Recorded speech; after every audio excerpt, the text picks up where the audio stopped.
Jamaah, oh jamaah. Alhamdulillah. Alhamdulillahirrabbilalamin. Kita masih di Islam itu indah, jamaah yang ada di rumah. Kalau misalnya ada yang bingung, kita lagi belajar apa sih? Kita sedang mempelajari mengenai orang dalam. Temanya adalah gak usah takut, kan ada orang dalam. Nah, kalau misalnya kita selama ini tadi dari awal segmen sampai sekarang kita ngebahas bagaimana nih orang dalam seperti ini, orang dalam seperti itu gitu. Menguntungkan buat kitanya seperti apa. Nah, pertanyaannya adalah bagaimana caranya kita yang menjadi orang dalam tersebut? Kita tanya sama Ustadz Syam, cara dan batasannya menjadi orang dalam. Bagaimana merasa seperti jadi apa? orang dalam? Kita orang dalamnya gitu ya. Kita orang dalamnya. Baik, bismillahirrahmanirrahim. Dalilnya dalam Al-Quran sangat jelas. Dalam surah An-Nisa kita bacakan lengkap dahulu. Ba'da naqul a'udzu billahi minasyaitonir rajim. Inna Allah ya'murukum an tu'addul amanati ila ahliha. وإذا حكمتم بين الناس أن تحكموا بالعدل إن الله نعم ما يعظكم به. Dalam Al-Quran memilih seseorang atau memberikan jabatan atau memberikan yang namanya peluang, memberikan apapun itu, baik menjadi orang dalam, misalnya orang dalam perusahaan atau orang dalam pemerintahan atau orang dalam pendidikan, apapun itu, yang jelas Al-Quran mengatakan innallaha ya'murukum, sungguh Allah itu memerintahkan kalian untuk apa? Antu'addul amanah, untuk memberikan amanah. Apa itu amanah? Bisa jadi pekerjaan, bisa jadi posisi, bisa jadi jabatan. Kepada siapa? Amanati ila ahliha. Kepada yang mempunyai, apa tadi Ustaz? Capability. Ya, yang mempunyai kemampuan kepada ahlinya. Karena bakal rusak. Indah sekali ayat ini. Karena akan terjadi kerusakan jikalau tidak memberikan kepada ahliha. Dan perintah yang kedua, wa idza hakamtum bainan nasi an tahkumu bil adl. Dan ketika memberikan yang namanya hukum, hukumlah secara seadil-adilnya. Ayat ini turun itu ayat Madaniyah. Jadi ulama mengatakan bahwa ayat ini adalah Madaniyah. Ayat Madaniyah maksudnya apa? Ketika terjadi turun ayat Madaniyah, pada saat itu Rasulullah Shallallahu Alaihi Wasallam berada di komunitas yang dikuasai Islam. Ya, hukumnya hukum Islam, syariat Islam yang dikuasai oleh Rasulullah Sallallahu Alaihi Wasallam, kemudian yang menjalankan hukum pun dari syariat Allah Subhanahu Wa Taala. Tapi yang ada di dalamnya masih ada juga yang namanya ahlul kitab di luar daripada Islam. Tapi Allah memerintahkan, berikan kepada ahlinya, baik dia Muslim ataupun dia di luar itu. Yang jelas dia adalah ahlinya, maka berikan amanah itu kepadanya.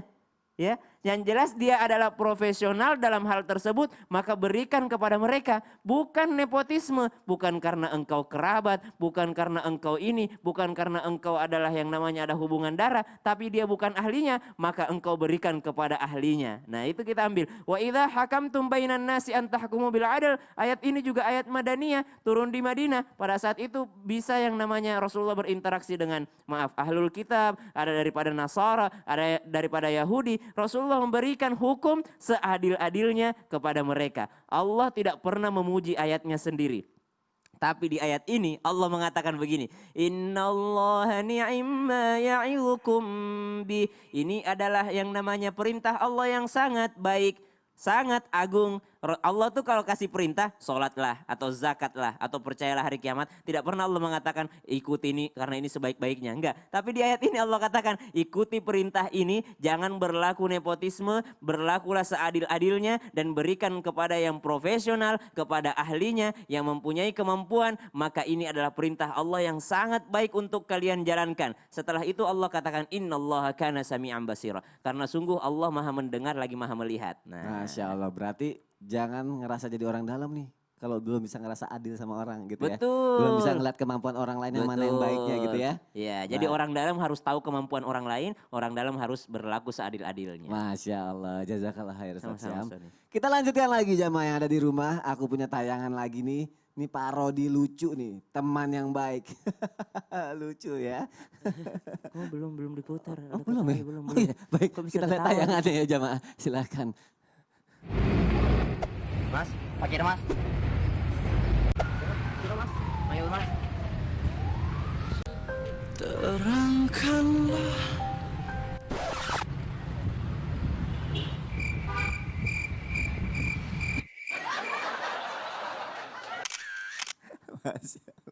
Lucu nggak? Ngerti nggak? Enggak. Ih, Ngerti. Harusnya ngerti apa dong. maksudnya apa coba? Dia mau bayar parkir. Iya. Jangan kamu yang bayar. Iya, biar aku yang bayar. aja. Tapi uangnya juga diambil. Uangnya yang diambil, uang tahunnya yang diambil. Subhanallah. Lucu kan? Lucu. Lucu. Jamaah juga ketawa pasti ada di rumah. Itu kan temen kayak gitu, ada bercanda-bercandaannya. Tapi Ya. kalau musuh gimana? Kan nggak Ah. enak.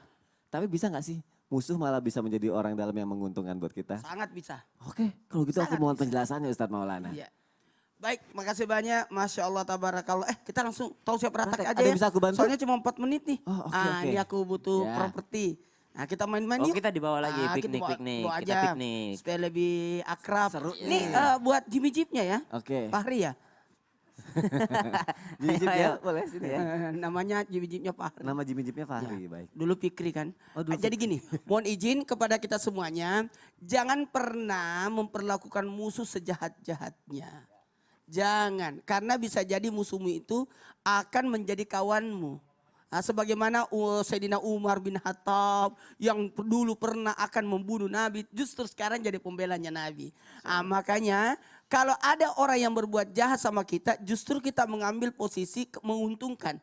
Oke. Ada orang, mereka jahat itu kadang-kala menceritakan kejelekan kita, mengumbar keburukan kita. Ya. Ah, dari situlah kita mendapatkan keuntungan. Oh, saya tidak usah mencari orang untuk mencari kekurangan saya, untuk memperbaiki diri saya. Ya. Cukup mendengarkan apa kata orang yang membenciku. Sehingga saya bisa memperbaiki diri. Makanya berbuat ihsan. Apa itu ihsan? Membalas keburukan dengan kebaikan. Sekali lagi, membalas keburukan dengan kebaikan. Jadi kalau ada yang berbuat buruk sama kita, jangan balas keburukan. Pertanyaannya, Ya. apa bedanya kamu dengan dia? Iya juga ya, benar. Iya. Masya Allah. Kemudian mohon maaf, menyambung silaturahmi. Jadi kadangkala yang membenci kita keluarga kita sendiri. Ya, Kan kadangkala harusnya kan kita dibela sama dia. ya. Ini kalau kenapa ada dus ini? Ini kenapa? Kan tadi Nah, Ustadz yang boxing untuk apa, ambil. Ustadz? Mau tahu? Iya, apa Ini isinya? kan hadiah. Hadiah. Tahadu, Tahabu. tahabu, saling menghadiahi lah. Oke. Jadi kadang-kala ini kenapa tadi saya menceritakan kisah di zaman Rasulullah SAW ketika pembagian harta peran itu justru diberikan kepada orang-orang yang baru masuk Islam, orang-orang yang gimana sih? Sayyidina Abu Bakar, Umar, Utsman kadang-kala tidak dikasih atau enggak. Kenapa? Karena dia pasti mengerti dengan diri kita. Baik. Karena dia belum mengerti sama diri kita, maka dia harus diberikan lebih banyak. Tapi kalau orang-orang yang dekat-dekat kita, udahlah, udah paham kok. Oke. Ya, jadi gitu. Ya, aku ngerti. Contoh, ada tamu. Ya. Saya tidak usah lagi melayani Mas Sony, karena Mas Sony kan udah bagian tahu, dari diri udah kita. paham ya. Jadi yang kita layani itu orang-orang yang baru datang, Oke, gitu seperti ya itu. benar, aku nangkap Dan tuh. ingat, jadi memberi hadiah ya, saling memberi hadiah, jangan pernah pelit. Ya. Kadang-kala kita ini hanya memberikan orang yang baik sama kita. Ya. Ini kesalahan besar. Kesalahan besar kita itu kita memberi sesuatu kepada orang yang baik sama kita. Berarti Anda balas jasa. Iya sih. Jadi kebanyakan harusnya gitu ya. berilah orang kepada orang yang pelit sama kita. Iya. Tersenyumlah kepada orang yang tidak mau tersenyum pada kita. Dan ingat ketika kita menghadapi musuh, coba Rasulullah SAW dikasih kotoran di depan rumahnya, sampah di depan rumahnya. Iya. Justru menjenguk ketika dia sakit. Tunggu deh, tadi kan Ustadz bilang ngasih sama yang pelit sama kita. Iya. Aku sering dikasih orang, jangan-jangan aku pelit ya. Enggak gitu Bukan gitu. konsepnya. Jadi kalau ada orang, kenapa sih dia tidak mau tersenyum sama saya? Oh berarti kita harus datang kepada dia. Oh iya, iya, iya. Kenapa sih? Jadi kita saling menghadiahi. Tahabu inilah yang kita harus amalkan. Rasulullah SAW semua yang membencinya justru jadi berbalik baik padanya. Oh, oke. Karena baik. Nabi, ya ini sebenarnya ini kuncinya. Nih, jadi Nah. membuka hati orang dengan cara jangan pernah marah, jangan pernah membawa emosi atas kritikan orang pada kita. Ya. Karena biasa reaksi itu yang menyebabkan orang marah sama kita. Reaksinya.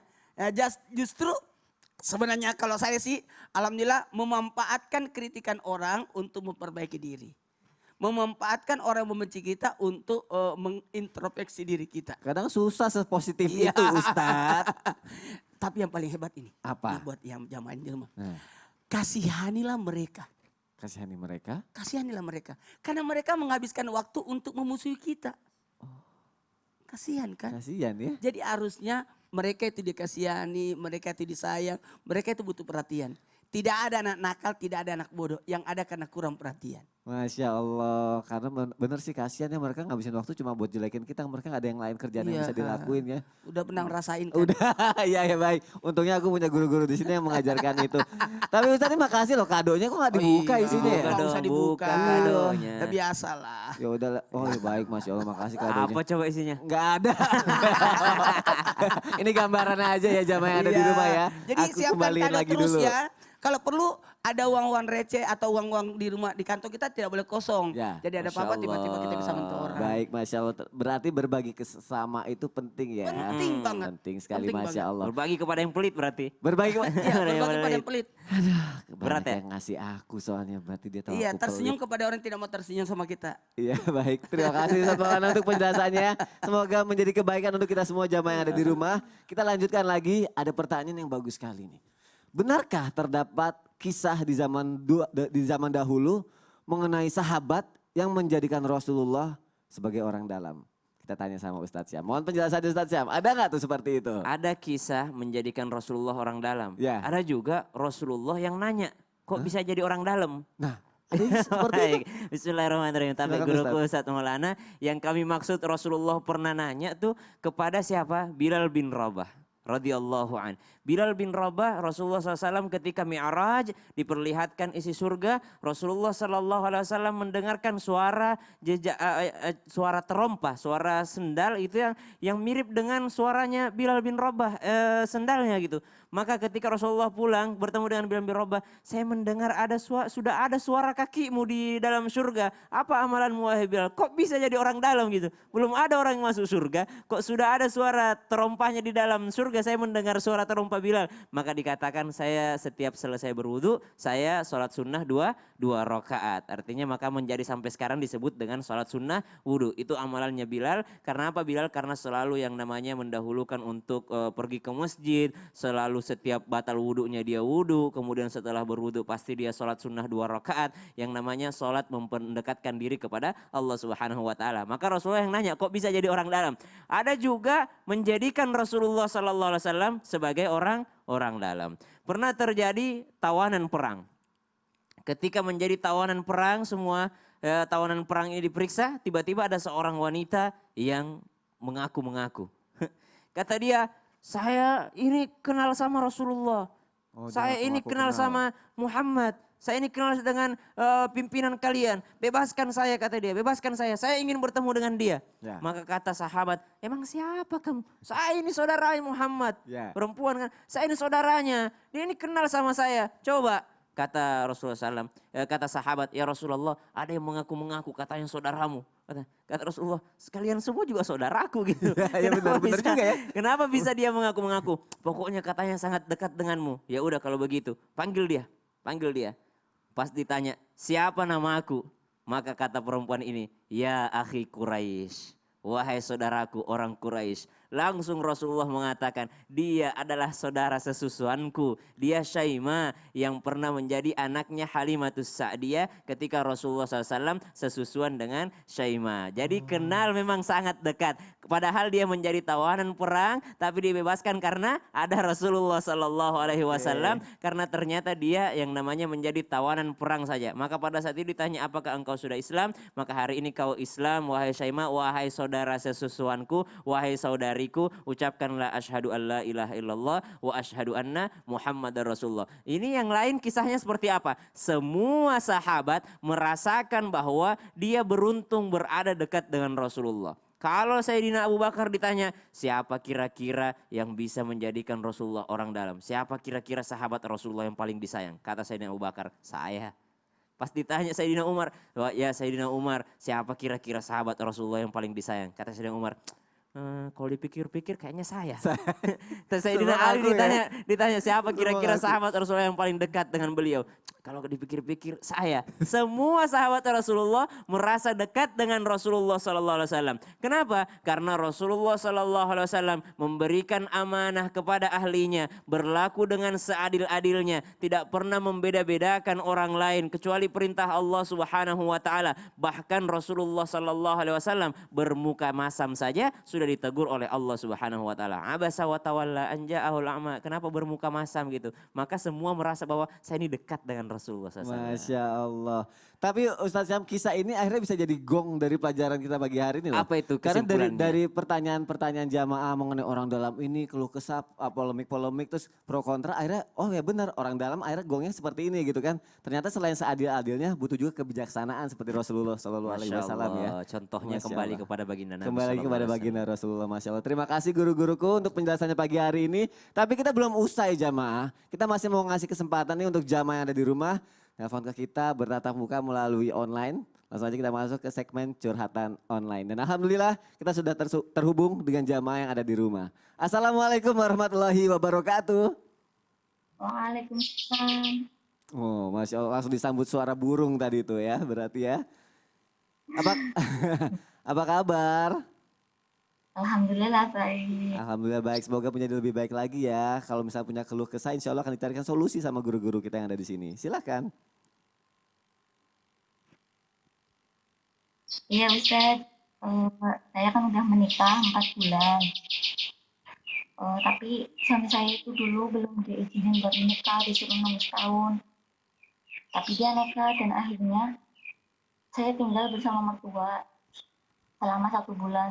Dalam 1 bulan itu saya selalu disalah-salahin. Dia selalu mencari kesalahan saya. Saya harus bagaimana menyikapi. Ibu punya mertua yang selalu nyala-nyalain ibu ya? Terus ibu sekarang rasanya gimana sebenarnya Bu? Sebenarnya Ustaz, kenapa jadi begini dulu kan janji suami saya kan mau itu apa tinggal di kampung saya. Ya. Malah berubah. Tapi akhirnya sekarang saya ngekos karena saya nggak kuat. Terus-terusan disalahi, kesalahan saya terus dicari, terus dari cuma beli sayuran aja disalahin. Oke baik, jadi ibu ini sebenarnya ibu punya mertua dan mertua ibu ini suka nyalah-nyalahin ibu ya. Dan malah suami ibu juga kelihatannya kayak suka bikin menciptakan masalah juga ya Bu ya. Jadi kayak ibu suka disalah-salahin juga kayak gitu. Dan ibu dihadapkan pada posisi di mana ibu mau balik lagi tinggal di rumah mertua gitu ya Bu ya. Mau tinggal di rumah mertua ya Bu ya. Iya, saya balik lagi ke rumah mertua. Oke baik Bu, jadi ibu tuh sebenarnya nggak mau lagi tinggal di rumah mertua, pengen bahagia sama suami aja di rumah. Tapi mertuanya tuh pengen tinggal lagi di situ karena mungkin faktor keadaan ekonomi suaminya Ustadz. Tapi si ibunya tuh kayaknya berat gitu karena ada masalah-masalah kecil itu. Nah mohon penjelasannya Ustadz. Bismillahirrahmanirrahim. Ibu yang baik hati, yang sangat peduli, yang sangat perhatian. Tapi ketahuilah, sesungguhnya mertua itu indah.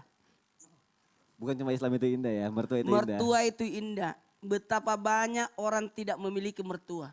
Iya. Karena dia belum menikah. Iya betul, iya benar. Menikah dulu baru punya Iya mertua. benar. Dan ada orang sudah menikah, belum tentu punya mertua. Karena? Karena suaminya udah yatim piatu. Iya. Dan posisi kalau saya amati ibu ini, alhamdulillah, ibu ini memiliki mertua yang punya. Bukan hanya punya materi, tapi punya waktu untuk perhatian sama menantunya. Jadikan ini adalah bentuk kasih sayang. Mertua itu menegur kita, bentuk kasih sayangnya kepada menantunya yang sudah dianggap sebagai anaknya.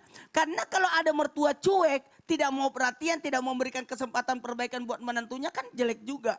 Tiba-tiba mertua tidak nyapa-nyapa kita, tidak perhatian, berbuat sesuatu tetap salah tapi tidak ditegur. Itu pasti tidak enak. Jadi solusi Mbak yang baik hati, usahakan dekatkanlah diri kita dengan mertua dengan cara apa? Memahami kondisi mertua. Sekali lagi, memahami kondisi mertua. Jangan berusaha untuk memahami diri. Jangan paksa orang untuk memahami kita. Tapi kitalah yang berusaha untuk memahami orang. Karena masing-masing pasti beda sifatnya. Kemudian bicarakanlah secara baik-baik dengan suami. Baik, berarti Iya. kita juga harus memahami mertua itu ya, jangan cuma pengen kita dipahami Ya, juga ya. jangan kalau memaksa orang lain untuk memahami kita itu hak, itu repot. Baik. Tapi kalau kita yang berusaha memahami orang itu pasti luar biasa. Baik, Ustadz Maulana terima kasih untuk penjelasannya. Ibu. Mbak ya? Ya. Mbak, Ya, Ustaz. sudah pernah curhat sama mertua atau mertua curhat sama Mbak? Oh, mertua saya itu tertutup. Dia Oh Oke. iya, makanya berusahalah untuk bisa menyenangkan mertua dulu. Baik. Cari kesenangannya ya. Berusaha untuk menyenangkan mertua, tapi mungkin nanti akan dijelaskan lagi sama guru-guru kita bagaimana menyenangkan hati Mbak dengan jawaban lagi yang lebih baiknya dari Ustadz Syam. Ada lagi jawabannya dan juga nanti kita akan bersama-sama berdoa ya jamaah yang ada di rumah, dipimpin juga lagi sama Ustadz Syam. Jadi Mbak jangan kemana-mana ya, tetap di Islam itu indah ya. Begitu juga jamaah yang ada di rumah, jangan kemana-mana, tetap di Islam itu indah. Jamaah, oh jamaah, alhamdulillah.